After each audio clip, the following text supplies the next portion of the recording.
I want to say that because we're going to talk about another game here in a second with the team that's ranked inside the top 5 that can't run the ball right now.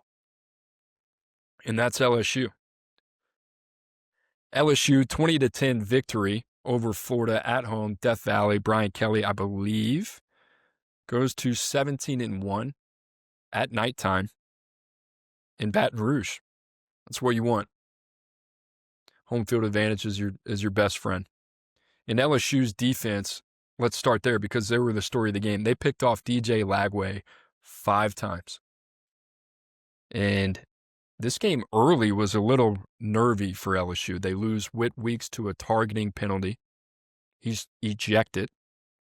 Then you have you have West Weeks go down in the second half with a calf strain. Things got dicey. The depth got tested. But that LSU secondary, man. A.J. Halsey, Tamarcus Cooley, Mansour Delane, DJ Pickett. I mean, they all got in on the action. There's no 2 more important people in that organization right now, outside of the players, than Blake Baker and Austin Thomas, in my humble opinion. Because those 2 guys, with the work that they have done this offseason, obviously carrying it into the season, is the difference in this team being undefeated, being ranked in the top 3, and then having that margin of error. LSU had 5 3-and-outs. Couldn't run the ball a lick. Had the big explosive at the end of the game where they put Jack Pyburn in at fullback and they ice it. But they couldn't get anything done. And it was just ping pong, back and forth. Defense, you're up. 3-and-out. Defense, you're up. Rinse, repeat. And the defense, time and time again, was up to task. But that's not going to be like that every weekend. That was DJ Lagway's first SEC road start. Like true environment on the road, Death Valley. And it showed up. And DJ Lagway, if you're a Florida fan, he missed spring, he missed summer fall, he's pressing. This team, obviously when he was playing well last year, you saw what they could be. You saw glimpses of that early in the first half. Holding penalty, wipes out a huge touchdown to go up 10 points. Flipped the entire script of the game. Florida's got a good roster. They're not doing anything to help themselves out. You can't win with 5 interceptions on the road. I think it's second most in program history, 5 INTs in one game.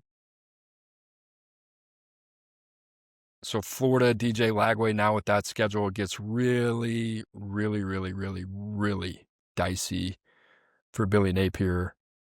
The USF game, any goodwill that he had, it's gone. So we'll see what happens there.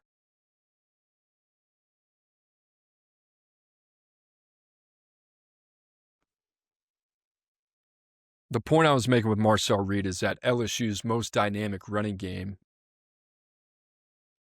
was under Jaden Daniels, and that obviously seems self-explanatory given the type of athlete that he was. But the threat of having to defend a Jaden Daniels is a completely different game.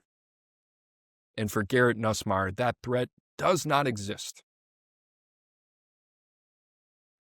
And the other thing is, I'm not a coach. I'm a personnel guy. I don't like to get into scheme. It's not my thing. I'll tell you what I see in the players, the size, the athletic movements, the projection, the trajectory.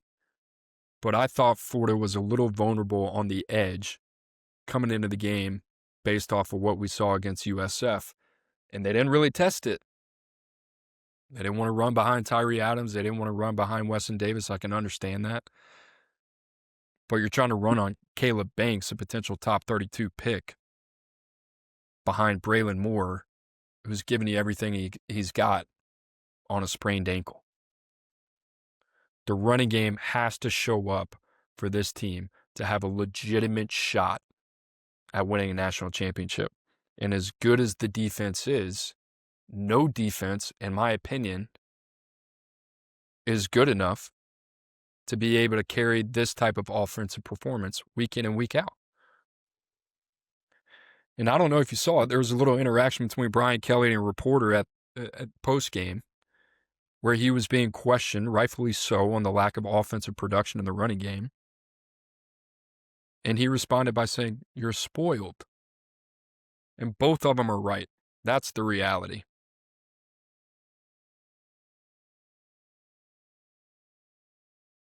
People are spoiled to react in such a way where you beat an opponent who beat you last year with a very capable offense and quarterback. And it was a hard-fought game, and your guys, and they strain, and they do everything you ask them to do, and you win the game. And then the first question you get asked when you get to the presser is, why can't you run the football? I get both sides of it. I thought it was interesting. They need to run the ball better. Also understand, winning any game in college football is difficult. And here's my last thing on LSU. In my opinion, Garrett Nussmeier, fully healthy, sharp Garrett Nussmeier, is running away with the conversation for the number 1 pick in the 2026 NFL draft. I'm only speculating. I don't know. I don't. Let me say that. I don't know. Something seems a little off with him. The lack of vertical explosives, not even executed vertical explosives, the lack of passing attempts to stretch the field. Given the Aaron Andersons, given the Chris Hiltons, given the Barry and Browns. I mean, we hadn't seen that.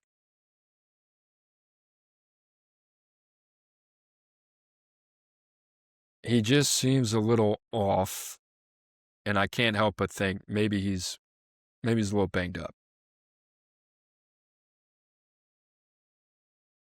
I don't know. Just my eye. That's it. Because when he's full go, the ball's coming out a little bit different. It's a little bit faster. Everything's a little bit quicker. It's a little bit tighter. And it just hadn't seen that level of urgency maybe since week 1. All right, guys, just a reminder you were locked in to Coop's Corner. Make sure to like and subscribe as we're just about at the 30-minute mark for this show. Good timing. Love that. Great show. I mean, we're recapping this week. We're not previewing next week. The games that I'm thinking about previewing next week: Florida at Miami. Little less juice there, but don't tell the Floridians that. Big game. Texas Tech at Utah. I want to dive deep into that game. I think my what I'm learning about myself is I can only really study 3 of these games a week, like rightfully so. Auburn at Oklahoma's 1, Michigan at Nebraska's 1. And then that third one is either going to be Florida, Miami, Texas Tech, Utah, or Illinois at Indiana. And I kind of want to study that game because I'm a fan of Fernando Mendoza.